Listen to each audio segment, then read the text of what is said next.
Hi there, and welcome to the Play Therapy Circle. Before we begin, please note this podcast is for informational and educational purposes only. It does not provide therapeutic advice, and listening does not create a client-therapist relationship. All views expressed are my own, and any case examples shared have been de-identified to protect privacy. If you're seeking personal support, please reach out to a qualified mental health professional in your area. Hi, and welcome to an episode of the Play Therapy Circle. I'm Kylie Ellison, a therapist, clinical supervisor, and play therapy trainer, and I'm so grateful you're here. This podcast is a space for thoughtful, soulful conversations about child-centered therapy, play-based work, and what it means to show up with presence and compassion, both for our clients and for ourselves.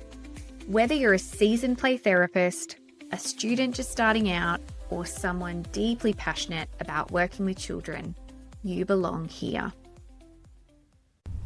Hey everyone, and welcome back to the Play Therapy Circle podcast. I'm your host, Kylie Ellison, and I am so glad you are here. Happy Wednesday, you guys. Look at me go. This is growth. It's a Wednesday and I'm recording for a drop on Friday. Yay! This is amazing. Happy Wednesday. Happy middle of the week. I hope you are having a great week so far. For anyone who followed me on social media last week, or even has continued to follow me on social media, because now I'm posting like multiple times a day on a day in the life of me, just every day, in case you were interested or were curious. Watch the chaos that is my life. You would have seen that I was in Victoria last week. I spent the week connecting with a beautiful organisation who had 4 sites across regional Victoria that I got to connect with. So I got to share child-centered play therapy with a lot of people last week, which was really nice, which was really, really cool. So I really, really enjoyed it and had the best time. And then I came back to work and I was here on Monday and Tuesday. So I had supervisions on Monday, clinic yesterday, and then I had a client this morning, and then mostly parents today. And then tomorrow, I'm going to try and get my life together. So again, feel free to follow on Instagram, or Facebook, that's usually where my stories live, about the chaos that is my life, because that will be me tomorrow trying to get everything together, because then I fly Friday morning to Newcastle for my daughter's sports aerobic comp, and then get back Monday night in time to be here in clinic on Tuesday for some clients, and then Wednesday head on up to Cairns in far north Queensland to present at the Early Years Conference in Cairns. So I am one of the keynote speakers. I'm going to be presenting to about 450 people, which is probably the biggest group so far that I've presented to. So I am beyond excited, beyond. Vivian and the team up there are incredible. I love you guys. I can't wait to be there and share lots and lots of things. But one of the big things that we talked about last week in a lot of the trainings, and I have kind of a funny story as well, you guys. I was trying to record the podcast last week in Victoria to kind of take you guys on the road, and it went absolutely haywire. So I had an episode planned, and this will come as no surprise to anyone who's listened to me long enough. I had a plan, and then I changed it about 10 minutes ago. Yay! Because I was going to talk about understanding children's play, and I think that it's a very important topic from a CCPT lens, so I'm absolutely going to do that probably next week. I'm going to be in Cairns though, so yeah, that'll be interesting. I should be able to do it. But this week, what has really struck me off the conversations from last week and even today has been really meaningful, important conversations with parents about the good enough parent. Right, so I'm actually going to do something totally different to what I had planned, and talk about the exhaustion of being a parent and that you aren't doing it wrong. And let's look at it from a COVID lens, because I will shout it from the rooftops for as long as I need to share the empirical data and the research and the stats and what we know neurobiologically about children who were born or grew up during COVID, because this is an epidemic. And I will call it that because what the research is now starting to talk to us about in this space is that we experienced a mass traumatic event as a worldwide community. So I think, in conversations today, because, and this is why it's so top of mind for me, is because the parents that I was connecting with mostly were children who are 4 and 5, which is the COVID generation. So I was sharing lots of stats and lots of info because that's exactly what parents with children in that age group absolutely need to be equipped with to empower themselves around how amazing they are as parents for just being good enough and not necessarily needing to be the perfect parent. So I feel like there was so many messages around overwhelm, exhaustion. And I mean, who else is exhausted right now? Like, truly. Aren't we all? Like, literally, aren't we all? Like, I can't believe it's May. Also, like, I just always agree to things that, in principle sound amazing, but then I actually have to do it and I'm exhausted thinking about it, but I want to do it because I love everything that I do. So the exhaustion and overwhelm for me as a therapist is pretty real as well, let alone people working in the field or parents for that matter. So I do think that this is a universal experience, which is why I wanted to make it an episode today, because I think it deserves its own time. Very much looking from a CCPT lens, because I wouldn't be living my tenets of CCPT if I'm not authentic and congruent and have a sense of empathy and unconditional positive regard for parents alongside the work I do with children in the playroom, right? So I think I want to share, I guess, some of that contributions. I have like a few different topics that I want to kind of unpack and offer and share. So if you are listening right now and you are an overwhelmed parent, you're an overwhelmed parent of a child that you raised during COVID or who was born during COVID, which is pretty much most of our parents right now, right? You are not alone. I know I say that, and again, probably need to put that on a t-shirt and wear it around, or maybe on a sticker, put it on my car, wear it around, because I think that we live probably now, in terms of those community connections, in a more isolated community than ever before, where there is obviously more people statistically, but our ability to connect with our neighbours and our local community, especially in city centres, I'm talking to very much so here in the Redlands, can be really challenging, can be really hard. And there's so many contributing factors to why we feel that disconnect. And so then we start to question ourselves, and then parents who are listening often will lean into social media and online technology and online information to gain as a resource instead of going next door and talking to your neighbour.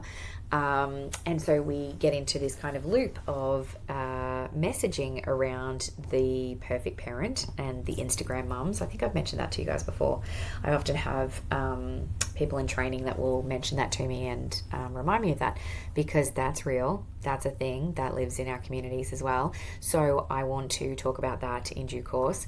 But I think this podcast is a message to any parent or any therapist working with parents where they are feeling exhausted, overwhelmed, don't know where to start, and just feeling at a loss, feeling like you're not doing enough, that you're not good enough, that you need to learn more strategies and more skills as a parent. You're hungry for that information.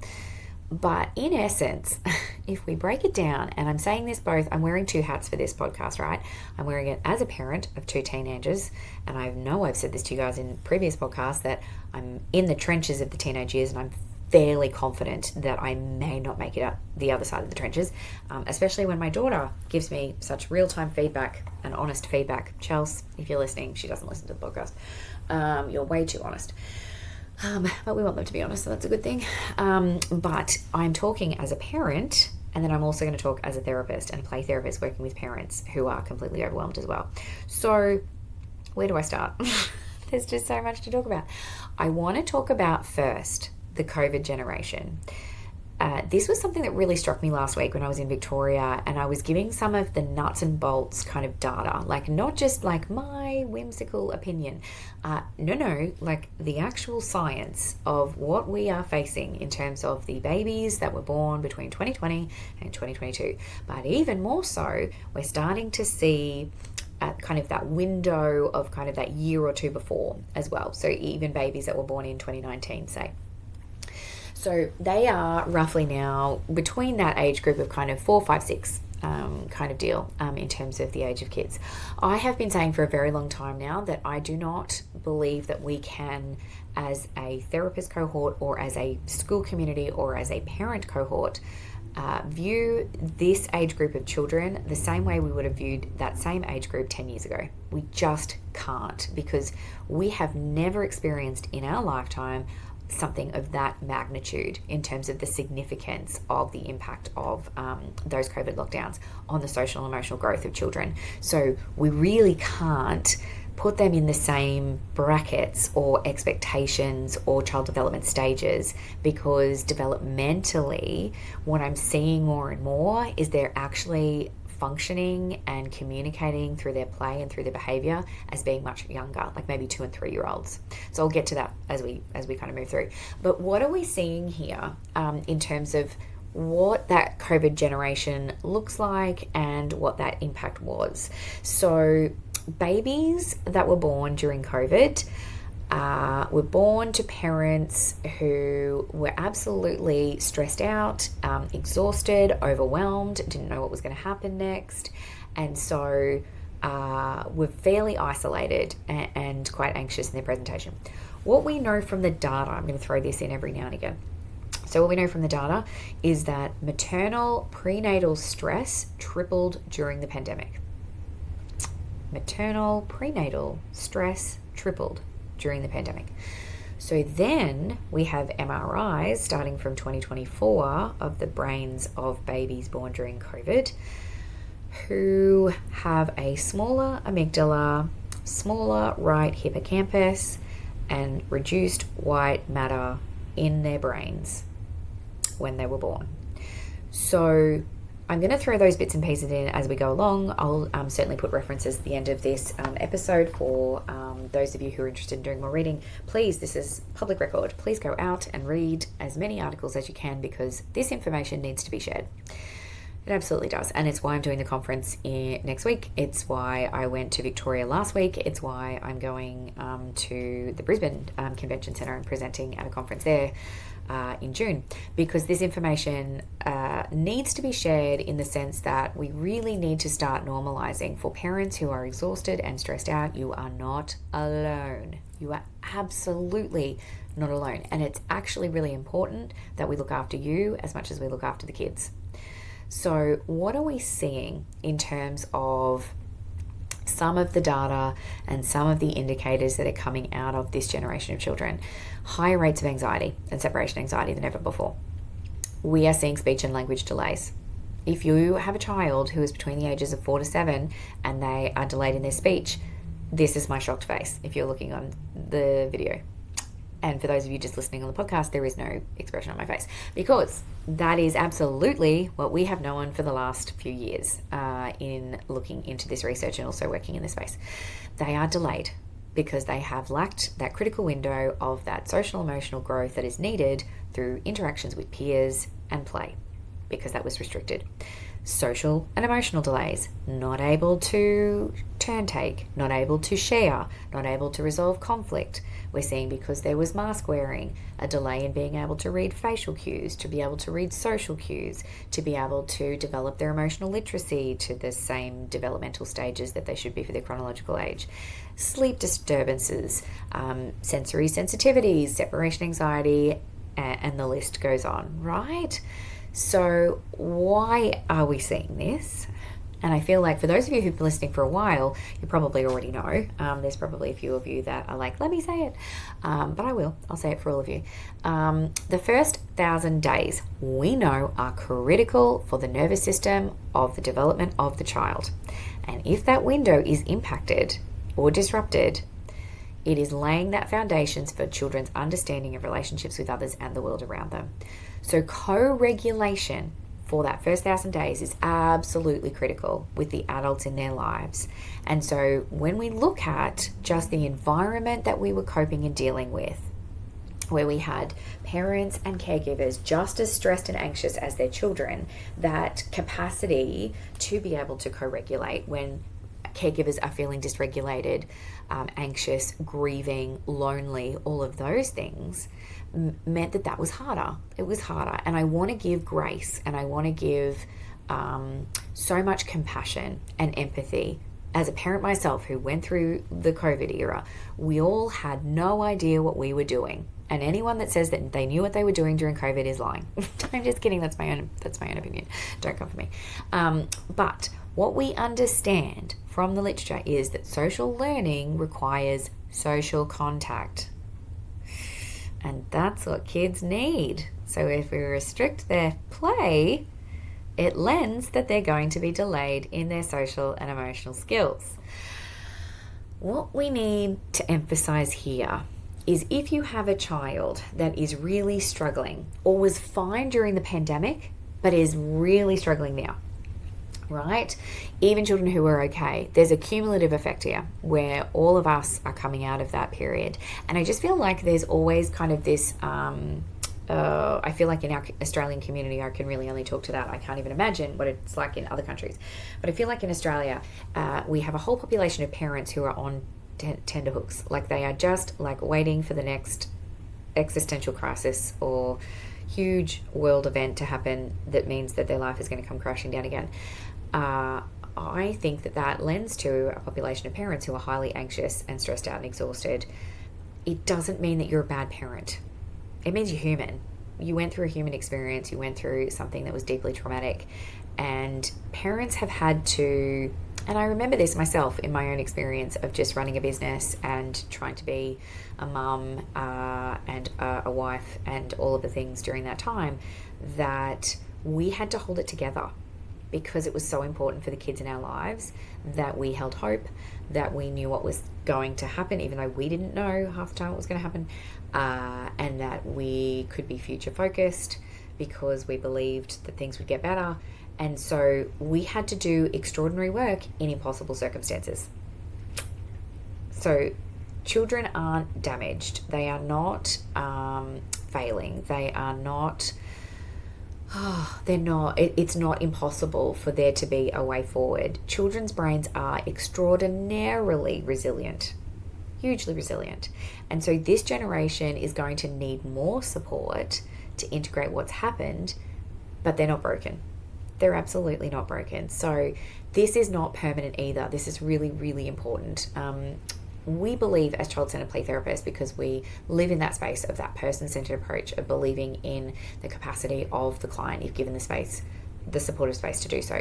I genuinely, at my core, believe that tenet to be true. So I believe in every child that I connect with, and I believe in every parent that I connect with in their capacity for growth, towards that positive growth. So it's very much around, if with the right supports and the right relationships, or just with supportive spaces, this isn't permanent, what's happened to them. Children can absolutely thrive. That's what needs to kind of get out there in terms of the messaging, is that this isn't the end of their story. It's just the beginning. And it's normalizing experiences for parents so that you feel empowered too, and you as therapists working with parents, that this is real, that it's not just, it's just not just your family that's struggling, or not just that one client family. This is everyone that was impacted in different ways. So if your child seems to need more than other children than you remember, that's real. Yeah, that absolutely is the case. If you're finding it harder than you thought it would be to work with parents or to raise your own kids in this space, that's real too. Absolutely. If you're not coping with what's being asked of you right now, that is not a personal failure. You are doing harder work than work most parents or therapists have ever done in a generation before. So we have to be kind to each other. We have to live by our tenets, right? Of having that empathy and unconditional positive regard to ourselves. But let's talk about the universal reflection that I hear so often. I supervise so many supervisees, so I feel like this comes up all the time in their reflections of working with parents too. But just for you as a parent too, if you're listening, if at some point you've thought or said out loud, I just need something that works. I just need to get through this. Like I just need to find the answer. There just needs to be something that's going to work for my child. Underneath that, what are we really talking about for that parent? They're feeling exhaustion, overwhelm, fear, anxiety, and also that they care about their child because they're looking for something that will help their child to feel better. Parents are not failing because they want a quick fix. They want their child to be okay and they want them to stop hurting. Isn't that like the key, right? At the end of the day, we love our kids and we would do anything for our children, and we would also do anything to stop them from hurting. So there's a level of desperation for parents who are parenting that 4 to 6 year old age group or 4 to 7 year old age group, where the behaviours that they're seeing developmentally for a child that age going to school isn't normally seen to the extent that we're seeing now. And I give you all of the neuroscience that I just spoke about as to why we're seeing it, right? But I feel like there's so much about it where parents internalize it and feel like they are failing themselves. And so practitioners in this space, you're also not failing in the work that you're doing.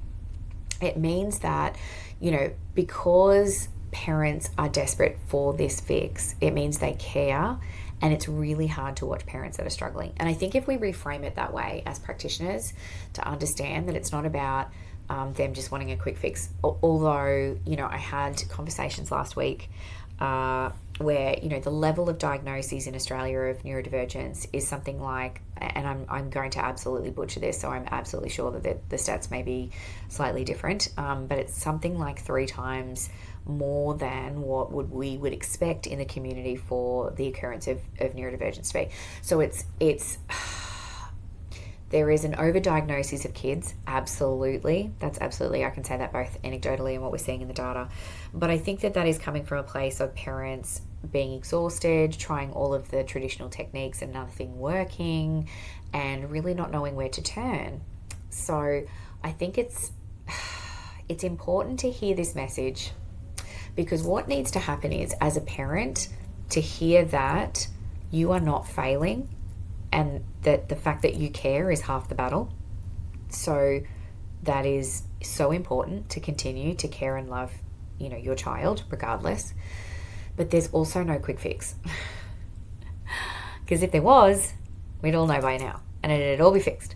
So when we're talking about kids' dysregulation, please, please, please, I ask and I beg of you, please don't go to behaviour charts or sticker systems or gold stars or certificates, because that doesn't help the nervous system of children. We are talking about children's dysregulated nervous system from that exposure to stress in the first 5 years of life.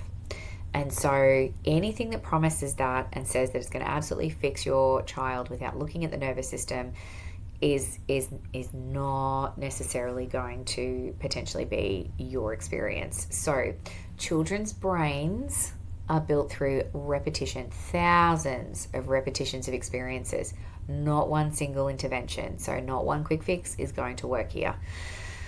Regulation skills are learned through repeated co-regulation with calm adults. Let me say that again, because for the parents listening, this is really, really important.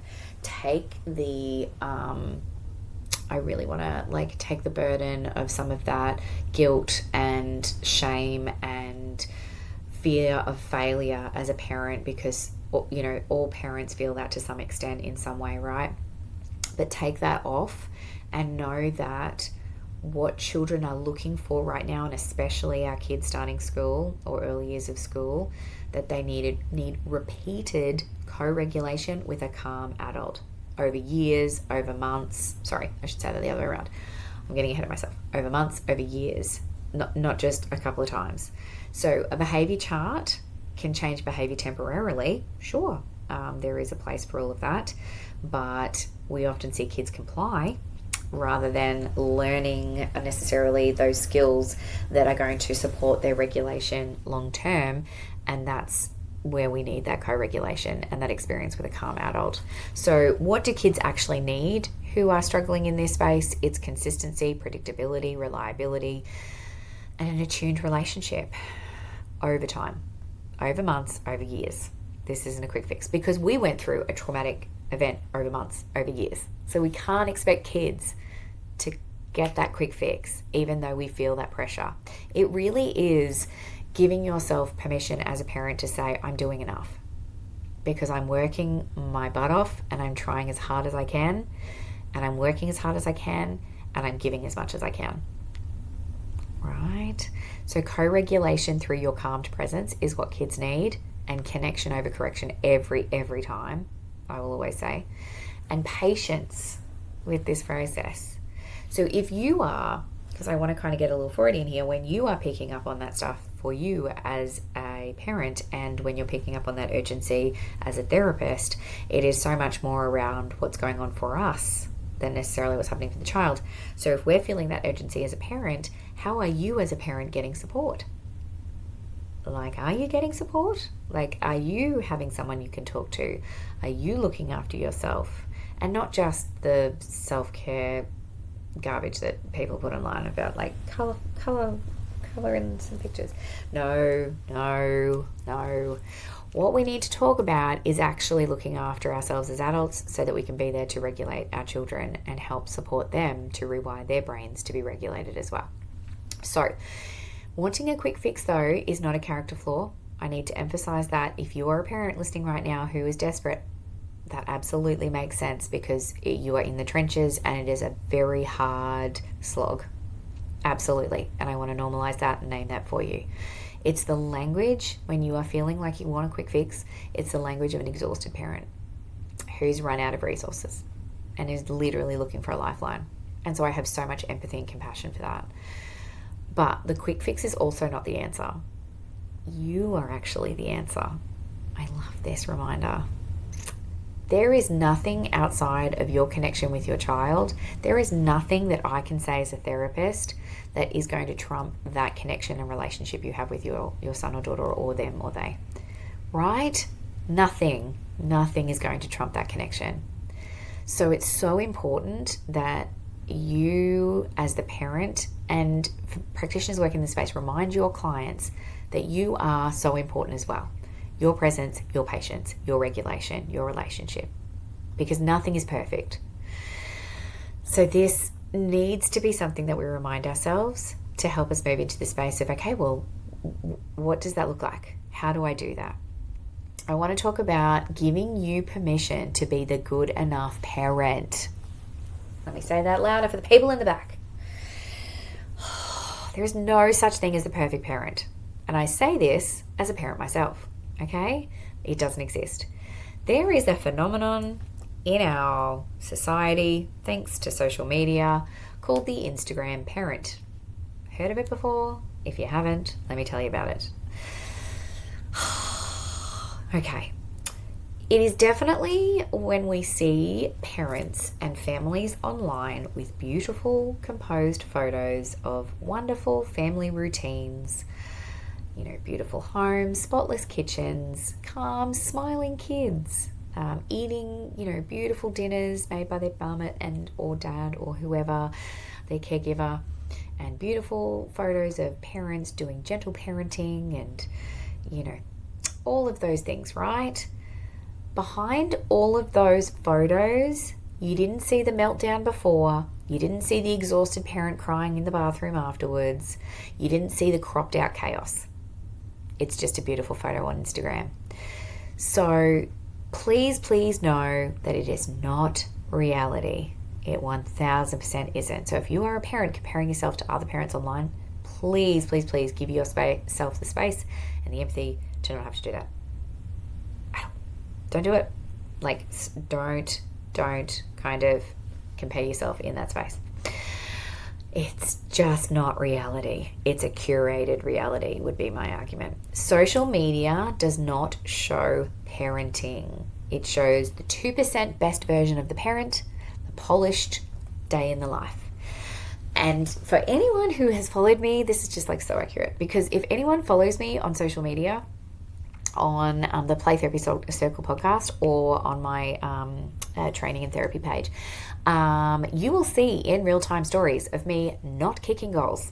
No, because I am not authentic and congruent if I don't, but also I want to give a realistic and authentic message out there to parents, because that's what counts. That's what matters, is for you to know that you're not alone and that we all live in the grey and that we're not all kicking goals every day. So that's so important. I don't know, for any of you listening, if you have ever heard of a man by the name of Donald Winnicott. I am a huge fan of his work. He was a pediatrician and psychoanalyst in the 1950s who believed in the good enough mother.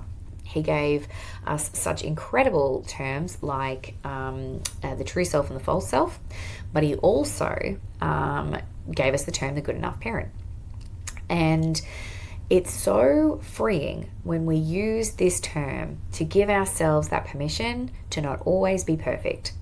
His insight was the following: that the perfect parent is not what the child or what the children need. Children actually need to experience small ruptures and small repairs. They need to see parents lose their patience and apologize. They need to know that the parent is a real human. In the playroom, as a therapist, what does that look like? For any of you who have done CCPT training, you would know that if we get it wrong in the playroom, what's the first thing we say as play therapists? Oh, I got that wrong. Yeah, you're actually feeling really angry. I got that wrong. Because it's important for them to know that we are fallible as well. A parent who is perfect, never angry, never tired, always available, would actually deprive a child of important developmental milestones. Here is your clinical rationale for you parents. If you want to chat at the next pickup zone afternoon where all the parents are comparing notes on how amazing they are. I'm just kidding. But if you want to certainly give yourself that peace of mind, or validate your position to others, to say a perfect parent is not going to give what the child developmentally needs to grow and thrive. 100%. Good enough means you get it right most of the time. You repair when you get it wrong, and you stay in the relationship even when it's hard. That's the work. Let me say that again. Good enough parent means, at its core, you get it right most of the time, but not all the time. Sometimes you're going to make mistakes. You repair when you get it wrong, and you apologize. And you stay in the relationship with your child even when it gets hard. That's it. That's what you need to do. So what does good enough look like in real life? It's getting through Tuesday dinner without yelling more than once. Oh my God. So I have to share this really briefly because I've shared this enough now that I feel like people either are judging me or not. Again, truly authentic, guys, I don't care. Somebody had told me a while ago, I have no idea who it was. So if you remember, if you hear this episode and you remember, please tell me, message me. Somebody, it was a supervisor who told me that like having dinner together at the dinner table, like there's some research out there. I absolutely cannot give you the quote because I don't know exactly where it was from. This is anecdotal, right? This is information. No, it's not anecdotal. This is like information someone shared with me, where it was something like having dinner together at a dinner table reduces, children's potential to end up in prison. And I was like, that's amazing. That's excellent. I'm going to hold on to that and grab that and use that wherever I go. So I don't know how it happened. I actually found, like, I've been doing dinners at the dinner table with my kids and my husband for years before I found this out. But I was like, great. An added bonus that my kids aren't going to prison now because we've been doing dinner at the dinner table. Fantastic. Love that for me. But I wanted to say it in the context of this because we will have with a 13 and a 14-year-old and a neurotypical husband and a neurospicy wife, that we will have conversations at the dinner table where, things go sideways. And I mean in the sense of like, the 13 and the 14 years of like kind of the sass and just kind of, the judgment and the eye rolling and all of the things, right? And I will sometimes say, I just don't get paid enough to referee between you two. Can we just kind of maybe park it for tomorrow? Like, I'm kind of passive aggressive, but I'm also kind of like realistic of like, I actually don't get paid to do this. And so even in a therapist's home at a dinner table, there are times where I am just grateful that we got through dinner. So if you get through dinner on Tuesday, great. Good for you. Like, that's exactly what parenting is. Like, it is not about kicking goals and looking very manicured and gorgeous and put together all the time. No. Apologizing after you've maybe not necessarily had a great morning with your kids, right? Letting them have the iPad so you can have a 5-minute break so you don't lose it as a parent, right? No judgment here. Absolutely no judgment. Saying I love you before bed, even though you spent the day pretty much ready to lose your temper, right?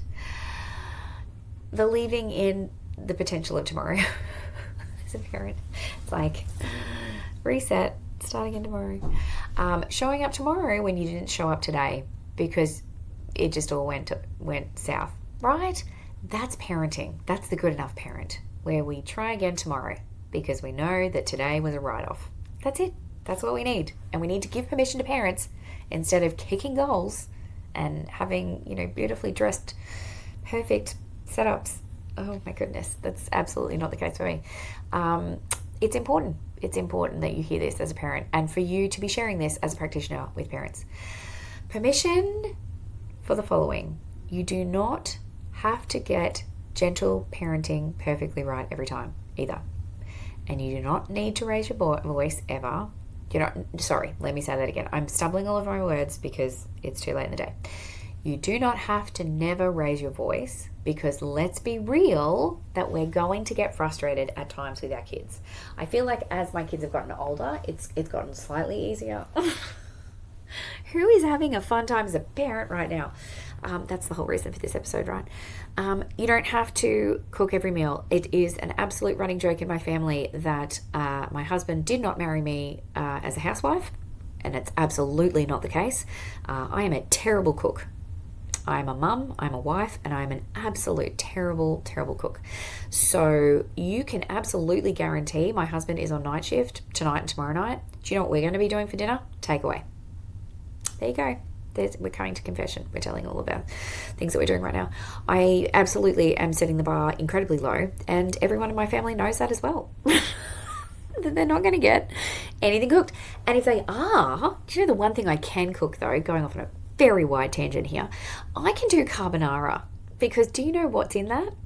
Like eggs, in my version, obviously, right? There's probably a very nice, elegant kind of version of it. Not my version.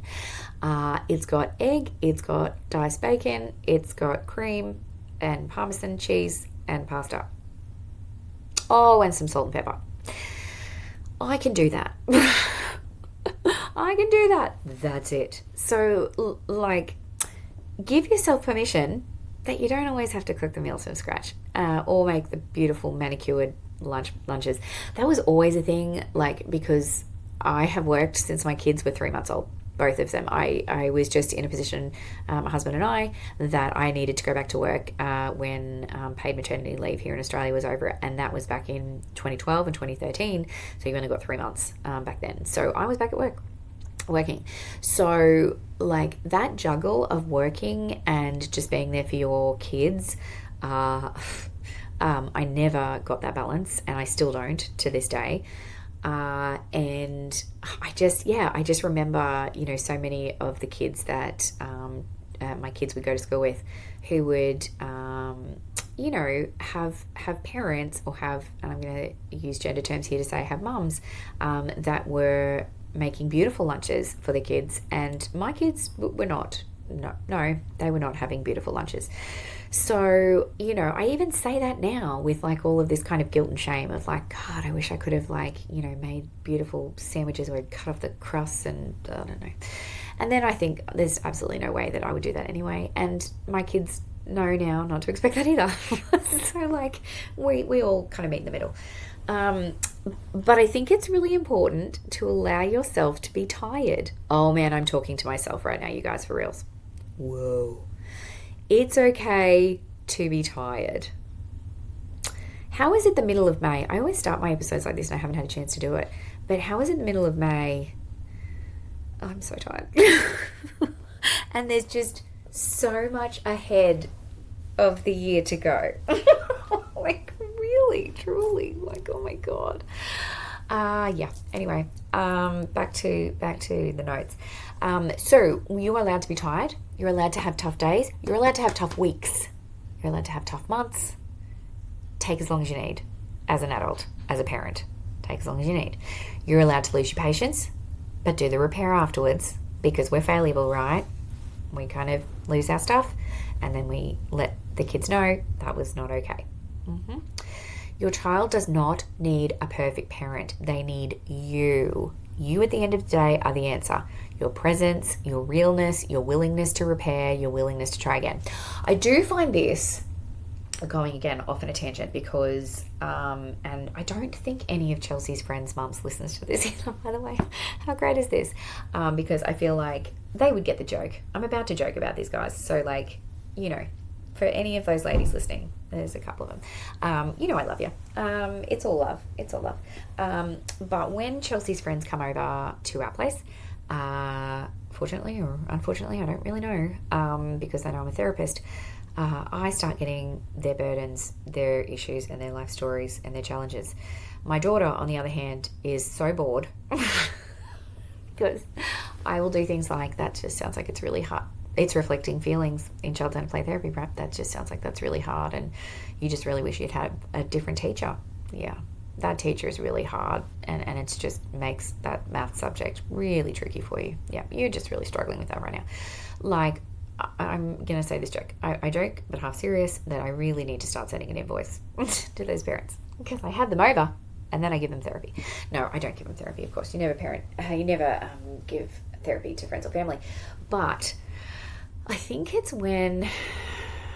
the difference sometimes that we hone the skill in CCPT of is that realness and that value of connection, that willingness to connect and to be present and to hear children's stories. And I say I work with children of all ages, so teenagers as well. So I think that that's something that it doesn't seem like it's a superpower, but I would love to encourage more parents to just be okay with being real with their kids, because you have no idea how much that helps them when you can just listen and be real with them. And not necessarily, I need to kind of give that, what's a caveat, I guess, that it's not about you then sharing your burdens and your life story. That's absolutely not what it's about. But it's just about normalizing their experiences, normalizing their feelings, whether that's their fear, whether that's their anxiety, and staying in that present co-regulated state, calm state yourself, so that you can help them to become regulated and calm too. So they need you more than any technique, any intervention, any tool, any strategy. So for practitioners listening, this message is for you too. You don't have to have the perfect answer. I genuinely say this to my supervisees all of the time. It is so important that you go back to basics with parents and start with Maslow's hierarchy of needs. Like, has that parent eaten today? Like, have they slept this week? Like, I'm not kidding, because we are working with a population of parents who are all exhausted. So my thing this week, and I don't want to jinx it, I'm going to like tap on some wood right now for good luck, because I feel like it may change. But this week I have been walking. I know. And for anyone that knows me already, you're like, wow, that's a lot. And it is. It is a lot. Thank you. Thank you. I need the empathy. I decided to start walking this week because I got told by my doctors I need to. Just for health, for life, just to be healthy. And I don't exercise and haven't for years. So when you're 43, unfortunately, you have to start exercising. Bummer, the downside of getting older. Anyway, so I've been trying to walk this week, and I have walked for 3 days in a row. And that in itself is monumental. But like what I realized, because the stumbling block for me for so long had been, I don't have the time. So I can't do it because I'm scheduled and I'm busy and I've got things on and my kids have got things on, so can't do it. But in my neurospicy brain, I have set my alarm. I've taken my phone out of my bedroom, you guys. Like when I tell you that, like, I don't even know who I am anymore. I've taken my phone out of, and it's in my office now, which is like 2 rooms away. So I can't reach it, can't see it. So I can't look at my phone, before bed, which is a good thing because it's supposed to help with sleep. I haven't seen that yet, but I'm waiting for the sleep part to kick in. But I set my little like analog clock next to my bed. I know I'm a geriatric millennial, like feel free to judge, but I have a little alarm clock next to my bed, and I set it for 5:50, which is a god early hour in my world. Like 5:50 a.m. is bloody early. Anyway, I've turned it on and I get up and I start walking with my dog, because my dog needs exercise, and that's the only reason I'm getting out of bed. I have to have a reason for it. And otherwise, if I don't, my wolfhound runs, because she's that meme of a dog when the gate is opened, where they will be like, run, like someone left the gate open, and the dog's just running in the wind. That's my dog. That's Molly. So if I take her for a walk, she's really lazy, and she's like, I don't have any energy left, so I'm not going to run. So it's a good thing for our family. So long story short, the purpose of this conversation is that by me going for a walk this week, I felt pretty good. But also, I just have my alarm at 5:50 and it goes off and I have to get up. Like, it's not rocket science, but it is rocket science for me, because it's taken me, I don't know, I can't remember the last time I exercised. I'm not even going to joke with you guys. It's been years since I've exercised. So I think that finding the time for you can be something that's really tricky. And it's actually really important, though, that we do. And so I'm going to talk about like the idea of self-care in inverted commas, because if I hear one more person tell me, to just, meditate or go to a yoga class, I will be the opposite of somebody who has been to a yoga class. I will be very angry. So what do we actually need? Sleep. I have got, like, on the TikTok, I have so many videos come through, and I'm like, I feel like at this point it's just insulting, where they're all kind of saying the same thing of like, to get healthy, sleep for 8 hours, drink water, eat good meals, like with fruits and vegetables, and go for a walk. And I'm like, well, yeah, of course, that sounds pretty easy, but like, it's hard. So it's actually not that hard, but it's just actually having that commitment. But it is in the context of this overwhelm and exhaustion that we all have as geriatric millennial parents, parenting in this current climate, that we're all exhausted. We don't feel like we have time. So just start small. I'm not going to be that, like, oh man, I sound like I'm one of those like exercise gurus at this point. No, I'm not going to do that. I think what's important though is to realize that things like sleep are actually like necessary, not a luxury. So if you're not getting enough sleep, that's where I'm starting with parents. So for practitioners listening, start with Maslow's hierarchy of needs. Ask the parent, are they getting sleep? Because if they're not going to take on any of that psychoeducation and learning that you're going to give them. Connection. You need to feel like you've got that connection, that you are not alone, and that isolation, especially as a practitioner, can be a very quick slide to burnout. So please reach out to your supervisor, reach out to your colleagues, reach out to your friends and family, because staying connected is so, so important. Movement, even 10 minutes. I did 20 minutes in the rain and I don't walk. So if I can do 20 minutes in the rain, I'm just kidding. I don't know why I did that. Oh man, I was so like in the zone. I was like, yep, I'm walking. And then I got down to kind of like where we've got like a bay kind of area near our house. And I could see like the rain coming off the bay. And I was like, nah, absolutely not. I'm going home. I'm not walking in the rain. But I got 20 minutes. So even 10 minutes is a thing. It really is. Time alone. Oh my God. Please enjoy your time alone. Even if it's just a little bit, like, when you get the kids into bed, just take that minute and, soak it in, because recharging yourself is just as important. Permission to do less. Oh my God. Yep. Don't have to say yes to everything, or the meal doesn't have to be amazing, or you don't absolutely have to have the laundry done. The house can be a little bit messy. Like, permission to do less is my message. And I'm saying this to myself as well, by the way, you guys. I'm literally like, listen to me. I'm saying this internally to myself. I need to hear this. Permission to do less. Accessing supports, absolutely, for parents. Seeing your GP, making sure that you are getting referrals to counsellors, psychologists, therapists, people in your community who can help, because there is absolutely somebody always ready to listen and who's out there to listen. A play therapist, because we help, for children and for parents. Like, that's our job. That's what that's what we're meant to do, and that's what we love to do, and it's our passion. So connecting with your local play therapist. Parent support groups. like sometimes it depends whether they're online or in person. Look in your local area, because I obviously can't talk to everyone's individual local areas. Here in the Bayside area of Brisbane, we have our child health clinics run by Queensland Health, who run free parent support groups. So that's just one example. Finding your community, finding your tribe is very important. There is always help out there though as well. Beyond Blue in Australia, I can talk to Australia, so Beyond Blue. I'm going to put these notes at the end of this episode as well, for anyone who would like the resources. But Beyond Blue, Panda, Parent Line, any of those, Lifeline, 13 Health, I think it is as well, for children's support. So there is so many services out there. It's just important that you are, as a parent, seeking that support not only for your child but for yourself as well. So asking for help is not a weakness though. It's actually you saying that I know that things could be better and I want things to be better, and so I want better for my child and for me. So saying and recognizing that you can't do it all yourself, and you really can't. As a parent, it absolutely takes a village, and so it's so important, and it's actually really courageous. I often say to parents when I do the initial consultation, I just want to honor like how much courage it would have taken to just be here today, to just make it to my office, to just make it to this Zoom call.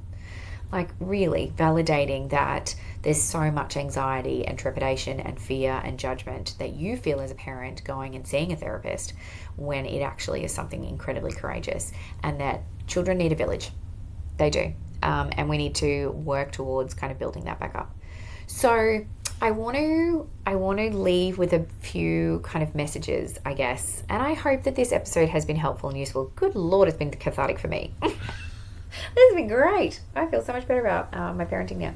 Hopefully for anyone who's been listening, you feel the same, because that's the intention.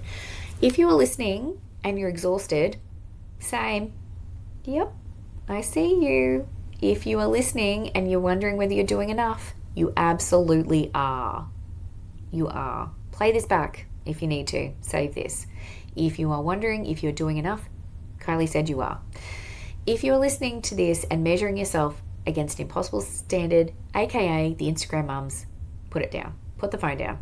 Turn it off. Take Instagram off your phone. No, I'm just kidding. Just put it down. Yeah, give yourself that permission to let that go, because that's not reality. 1000%. So children right now are genuinely harder in terms of their presenting issues than ever before, and that's real, not a failure for you as a parent. 1000%. There is no quick fix, you guys, but there is you, and you are actually what matters. As a parent, as a therapist, as a member of the community. Good enough is enough. Repair is part of love. Like, we are not going to get it perfect every time. The repair is where that learning and growth happens. Your well-being is not the consolation prize for your child's well-being. It's actually both needed, equally the same. So, this week, I want to offer an invitation for parents, if you are daring enough to do so, to pick one impossible standard that you've been holding yourself to and just lay it down for a couple of days and see what happens. Kind of give yourself that break and that permission to be the good enough parent. So, I don't know if this has been helpful or useful for anyone, but I really hope it is. And I hope that it reaches those parents right now who are exhausted, who are overwhelmed, who feel like they're not doing enough, that you have heard this message. So please, please, please, for any of you working in this space who are working with parents, please feel free to share this episode so that it reaches them, reaches parents that need to hear this. But also for practitioners as well, you are enough. And your relationship with the child in the playroom is absolutely critical to helping support that co-regulation and to support that nervous system of the child. We've talked about that in previous episodes. And so your work is enough as well. So that's really important too. Hey everyone, I hope that this episode has been helpful and useful. I am so glad and so grateful. It's 52-minute mark, you guys. I've been talking for way too long, you guys. There's the 30-minute episode gone out to 52 minutes. Please follow us on the socials, because if you want to see like what I get up to in a week between episodes, feel free to come join us over on the Instagram or the Facebook. I think the stories on the Facebook, I post them on the Instagram. So definitely follow us on the Instagram, Play Therapy Circle Podcast, or on Facebook or TikTok as well when I remember to post there. Or you can follow us on YouTube. Definitely grab these episodes on Spotify, Apple Podcasts, and wherever you get your good podcasts. We also have our Circle subscription, so we'll put the link in the description below if you would like to join our free community, because we love connecting with our CCPT community colleagues and friends. Hey, it is so important now more than ever to look after yourselves and each other. Go well. I look forward to seeing you guys next week. Look after yourselves. Until next time, bye. Thank you so much for being here for another episode of the Play Therapy Circle. If anything resonated with you today, I'd love it if you could follow the podcast, share it with a colleague, or leave a short review. It really helps others find our circle. And if you have a topic or question you'd love me to explore, I'd love to hear from you. This space is for you, and I want it to feel like a conversation. Until next time, take care of yourself and remember, you belong here.